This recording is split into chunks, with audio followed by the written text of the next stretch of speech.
नमस्कार प्यारे साथियों, आप इस चैनल पर नए हैं तो चैनल को सब्सक्राइब करो।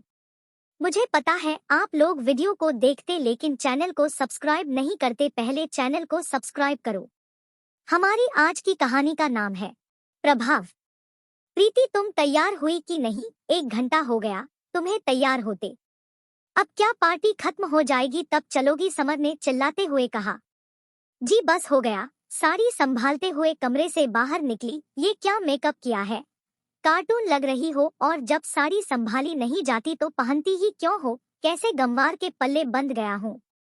तुम रहने दो, मैं अकेले ही चला जाऊंगा। वहां जाकर मुझे हंसी का पात्र नहीं बनना है। इतना कहकर समर अकेले ही चला गया।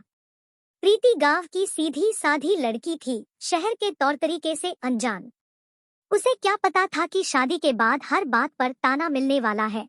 कितनी भी कोशिश करती समर को खुश करने की, लेकिन उसमें कामयाब नहीं हो पाती।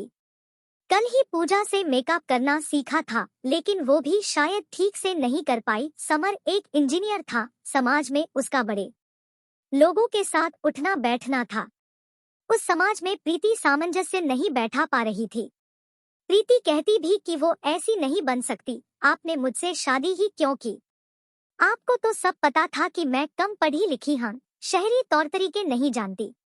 हाँ, मुझसे गलती हो गई। मुझे लगा था कि तुम सब सीख जाओगी, लेकिन मुझे क्या मालूम था कि तुम बिल्कुल ही गंवार हो। दिन बीतते गए, प्रीति एक बच्चे अविरल की मां बन गई, लेकिन अभी भी समर के स्वभाव में कोई परिवर्तन नहीं हुआ।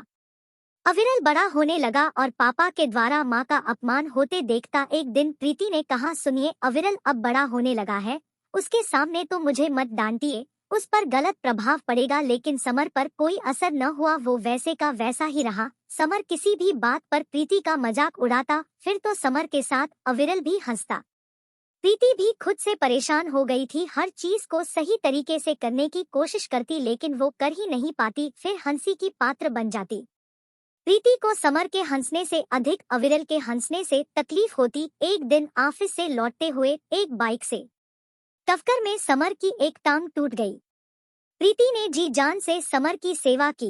इस दरमियान समर को प्रीति का असली महत्व समझ आ गया था। उसे आज एहसास हुआ कि शायद ही वो प्रीति के निस्वार्थ सेवा का कभी मोल चुका पाएगा।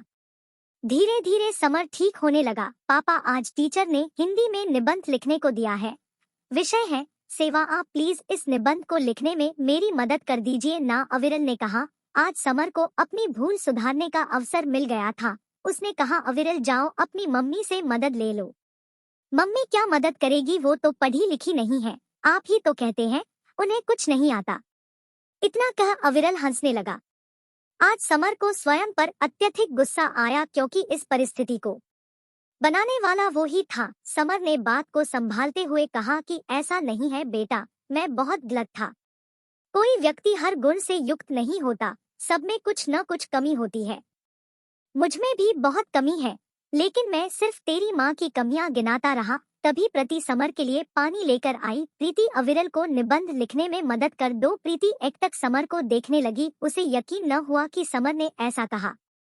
समर नज़रें झुकाए था। आज प्रीति समझ गई कि समर अपने किए पर शर्मिंदा है। मन ही मन प्रीति ने समर का शुक्रिया अदा किया। चलो न मम्मी, निबंध लिखते हैं। हाँ चलो।